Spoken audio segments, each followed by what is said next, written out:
नमस्कार दोस्तों, आज हम लेकर आए हैं ज्ञान की देवी मां सरस्वती की कहानी लेकर। मां सरस्वती को शिक्षा, बुद्धि, कला, संगीत, साहित्य और ज्ञान की देवी के रूप में हम जानते हैं। हिंदू धर्म में देवी सरस्वती की महिमा अनंत है। जो लोग शिक्षा, कला, संगीत आदि क्षेत्रों में रुचि रखते हैं या इन क्षेत्रों में कुछ बड़ा हासिल करना चाहते हैं, उन लोगों के लिए देवी सरस्वती की पूजा करना बहुत सार्थक साबित होता है।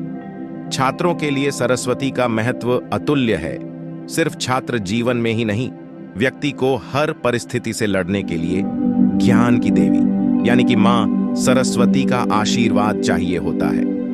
देवी सरस्वती को भगवती, शारदा, वीणावादिनी और वागीश्वरी हंसवाहिनी के नामों से संबोधित किया जाता है, जो देवी सरस्वती माता की विशेषताओं को चिन्हित करता है। ऋग्वेद में देवी सरस्वती को मनुष्य की बुद्धि, ज्ञान और मनोवृत्तियों का संरक्षक माना गया है। देवी सरस्वती के गुणों को जितना समझो उतना कम मालूम पड़ता है। इसी से संबंधित शास्त्रों में देवी सरस्वती की महिमा के बारे में काफी कुछ वर्णन किया गया है। देवी सरस्वती के बारे में और पता करने के लिए हमारे साथ जानिए इस कहानी के पीछे का रहस्य। ज्ञान की देवी कहीं जाने वाली सरस्वती माता मनुष्य को न केवल ज्ञान प्राप्ति का आशीर्वाद देती है, बल्कि मनुष्य की जिंदगी से अज्ञान को मिटाकर उसे विवेक प्रदान करती है। हिंदू धर्म में ऐसे तो कई देवी देवता हैं जो व्यक्ति को उसकी भक्ति अनुसार फल देते हैं। मां लक्ष्मी की आराधना करने से धन की प्राप्ति होती है। शिव की आराधना करने से हर चिंता से मुक्ति की प्राप्ति होती है। लेकिन देवी सरस्वती की आराधना करने से ज्ञान, विवेक, बुद्धि, कला और विद्या की प्राप्ति होती है। तो चलिए दोस्तों, अब हम आपको मां सरस्वती की उत्पत्ति कैसे हुई ये कहानी सुनाते हैं। हमारे मन में यह सवाल कई बार उठता है कि आखिर कैसे मां सरस्वती की उत्पत्ति हुई। तो यहां जानिए इस कथा के पीछे का इतिहास। हिंदू धर्म में भगवान ब्रह्मा को संसार का रचनाकार माना गया है। संसार के समस्त जीव, पेड़ पौधे, मनुष्य उन्हीं की रचना है। अपनी रचना का बनाने के बाद भी भगवान ब्रह्मा अप्रसन्न थे। उन्हें लगा उनकी इस रचना में कोई कमी रह गई है। उन्हें ऐसा लगा कि सभी जीव अमुख और बेरंग लग रहे हैं। इसलिए ब्रह्मा जी ने अपने कमंडल से जल छिड़का और उससे 4 हाथों वाली एक सुंदर स्त्री उत्पन्न हुई। उस स्त्री के एक हाथ में वीणा, दूसरे में पुस्तक, तीसरे में माला और चौथा हाथ वर मुद्रा में था। इस तरह मां सरस्वती की उत्पत्ति हुई। अपनी रचना को पूरा करने के बाद ब्रह्मा जी ने देवी सरस्वती की परीक्षा लेनी चाहिए। ब्रह्मा जी ने देवी सरस्वती को वीणा बजाने के लिए कहा। जब सरस्वती जी ने वीणा बजाई तो ब्रह्मांड की बनाई हर चीज में स्वर आ गया। वह दिन वसंत पंचमी का दिन कहलाया।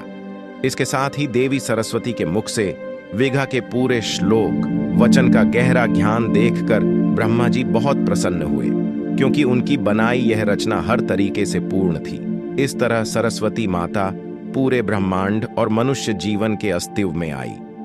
जब सरस्वती की सुंदरता पर मोहित हो गए भगवान ब्रह्मा। हिंदू शास्त्रों में देवी सरस्वती से संबंधित कई कहानियां प्रचलित है। देवी सरस्वती को सफेद साड़ी पहने हुए, एक हाथ में कमल, दूसरे में माला, तीसरे में पुस्तक, चौथे में वीणा बजाते हुए सुंदर स्त्री के रूप में प्रस्तुत किया जाता है।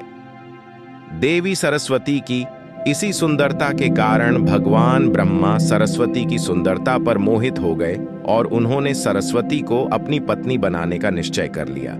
लेकिन सरस्वती ब्रह्मा को अपना पिता मानती थी, क्योंकि ब्रह्मा ने ही सरस्वती की रचना की थी। इसलिए वह भगवान ब्रह्मा से शादी नहीं करना चाहती थी। ब्रह्मा की दृष्टि से छुपने के लिए सरस्वती ने चारों दिशाओं में छुपने का प्रयास किया, पर वह भी सफल न रहा।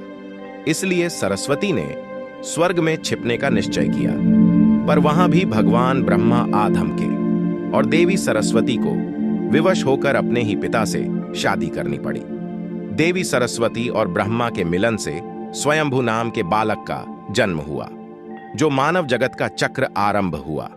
तो चलिए दोस्तों, अब हम जानते हैं आखिर क्यों मिला भगवान ब्रह्मा को श्राप। हिंदू धर्म की कथाओं की माने तो अपनी ही बेटी से शादी करने के कारण भगवान ब्रह्मा की सभी देवताओं ने बहुत आलोचना की और ब्रह्मा को उनके किए की सजा देने के लिए सभी देवता मिलकर भगवान शिव के पास गए और ब्रह्मा को सजा देने के लिए कहा। भगवान शिव सभी देवताओं की बात सुनकर बहुत क्रोधित हुए, इसलिए शिव ने ब्रह्मा के 5वें सिर को उनके धड़ से अलग कर दिया।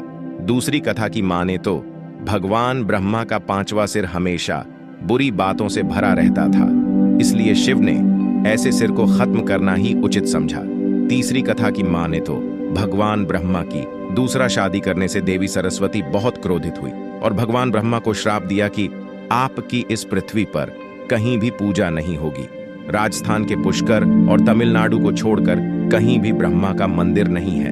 तो ये था दोस्तों मां सरस्वती की अनमोल कहानी। आशा करता हूं दोस्तों ये कहानी आपको पसंद आई होगी। इस कहानी के बारे में कमेंट में जरूर लिखें और चैनल को लाइक और सब्सक्राइब जरूर करें। जय श्री राम।